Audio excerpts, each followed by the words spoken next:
اعوذ باللہ من الشیطان الرجیم بسم اللہ الرحمن الرحیم۔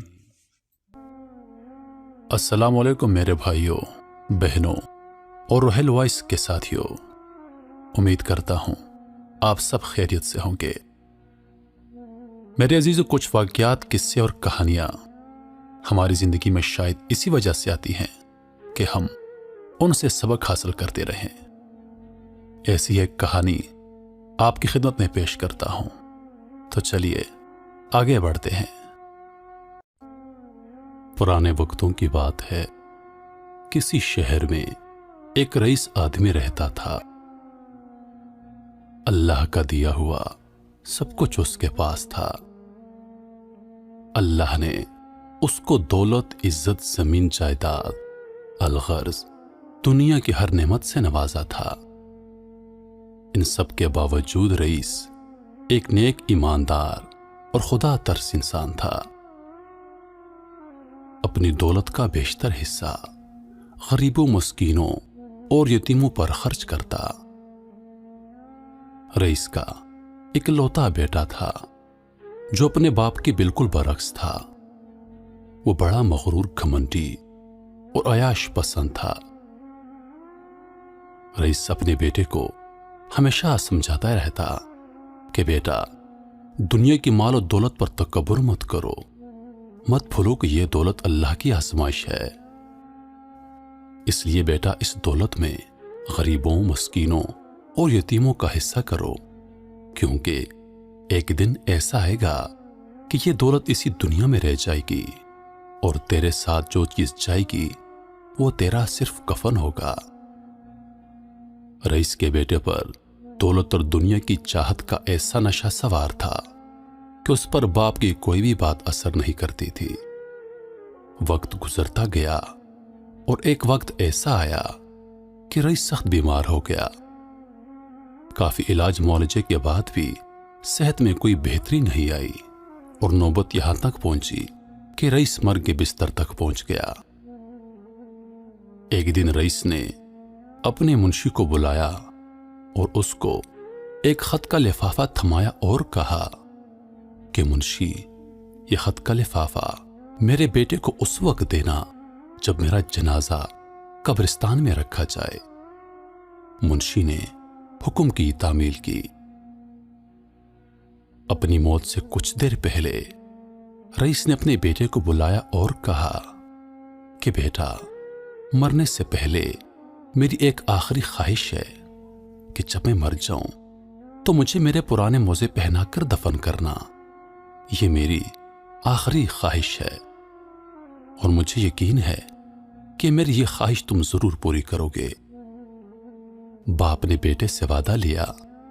بیٹے نے باپ کو یقین دلایا کہ وہ ان کی یہ خواہش ضرور پوری کرے گا۔ اس کے بعد رئیس کا انتقال ہو گیا۔ رئیس کی لاش کو غسل دیا گیا۔ کفن پہنانے کے ساتھ بیٹے نے باپ کی خواہش کے مطابق اسے پرانے موزے پہنائے۔ جنازہ قبرستان لایا گیا۔ کافی تعداد میں لوگ جنازہ پڑھنے آئے ہوئے تھے۔ شہر کا سب سے بہترین مولوی ان کی نماز جنازہ پڑھانے آیا، مگر جب معلوم ہوا کہ لاش کو موزے پہنائے گئے ہیں تو مولوی نے جنازہ پڑھانے سے صاف انکار کر دیا اور رئیس کے بیٹے کو بلا کر کہا کہ یہ شریعت کے خلاف ہے اور شریعت اس کی اجازت نہیں دیتی، لہذا میت سے موزے اتارنے پڑیں گے۔ مگر بیٹے نے مولوی کی بات ماننے سے صاف انکار کر دیا۔ رئیس کے بیٹے نے کہا کہ یہ میرے باپ کی آخری خواہش تھی جو انہوں نے مرنے سے پہلے مجھ سے وعدہ لیا تھا، لہذا ان کی یہ خواہش میں ضرور پوری کروں گا۔ اب قبرستان میں ایک مسئلہ بن گیا۔ سبھی لوگ رئیس کے بیٹے کو سمجھا رہے تھے، مگر وہ کسی کی بات نہیں مان رہا تھا۔ اس نے شہر کے بڑے بڑے علماء کرام سے رجوع کیا اور ان کو روپے پیسوں کی لالچ دی کہ وہ یہ جنازہ پڑھائیں، مگر شہر کے کسی بھی عالم نے اس کی بات نہیں مانی ہر ایک نے یہی کہا کہ یہ شریعت کے بالکل خلاف ہے، مردے کے ساتھ سوائے کفن کے کوئی چیز نہیں جا سکتی۔ قبرستان میں لوگوں اور علماء کرام کا ہجوم جمع ہو گیا۔ ہر ایک حیران تھا کہ رئیس نے ایک کیسی وصیت کی ہے۔ اسی اثنا میں رئیس کا منشی لوگوں کی صفوں کو چیرتا ہوا رئیس کے بیٹے کے پاس آیا اور وہ خط جو رئیس نے اس کو دیا تھا اور کہا تھا کہ میرے بیٹے کو اس وقت دینا جب میرا جنازہ قبرستان میں رکھا جائے۔ منشی نے وہ خط رئیس کے بیٹے کو دیا اور کہا کہ آپ کے باپ نے یہ خط مجھے دیا تھا اور یہ وصیت کی تھی کہ میں یہ خط آپ کو اس وقت دوں جب ان کا جنازہ قبرستان میں ہو۔ رئیس کے بیٹے نے خط لیا اور اس کو کھول کر دیکھا تو اس میں یہ تحریر درج تھی: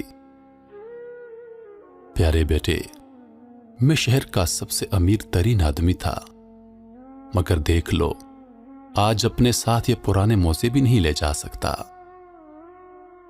اتنی دولت ہونے کے باوجود اپنے ساتھ یہ پھٹے پرانے اور بوسیدہ موزے نہیں لے جا سکا۔ میرے بیٹے، آج میرے ساتھ سوائے کفن کے میری قبر میں کوئی چیز نہیں جائے گی۔ جو کچھ میں نے دنیا میں کمایا، جو مال و دولت جمع کیا، سب کچھ دنیا ہی میں رہ گیا۔ میرے بیٹے، میں تمہیں وصیت کرتا ہوں کہ ورثے میں تمہارے لیے جو کچھ چھوڑ کے جا رہا ہوں اس سے استفادہ کرنا، اسے نیک راہ میں خرچ کرنا۔ میرے بیٹے، دولت پر کبھی تکبر مت کرنا، کیونکہ دولت نے اسی دنیا میں رہ جانا ہے۔ رئیس کے بیٹے نے جب تحریر پڑھی تو زاروں کو تار رونے لگا۔ اس نے باپ کی لاش سے موزے اتار دیے، نماز جنازہ پڑھایا گیا۔ تدفین کے بعد رئیس کے بیٹے نے اپنی تمام جائیداد غریبوں، مسکینوں اور یتیموں میں وقف کر دی اور اپنے پاس رہنے کے لیے صرف ایک چھوٹا سا گھر چھوڑ دیا۔ میرے محترم ساتھیوں، کچھ واقعات، قصے اور کہانیاں گزر تو جاتے ہیں لیکن انسانوں کے لیے کافی سبق چھوڑ جاتے ہیں۔ سچ ہے کہ جب انسان مرتا ہے تو اپنے ساتھ سوائے کفن کے قبر میں کوئی چیز نہیں لے جا سکتا۔ ہاں، جو چیز ہمارے ساتھ جاتی ہے قبر میں وہ ہمارے اعمال ہوتے ہیں۔ اب فیصلہ آپ کے ہاتھ میں ہے۔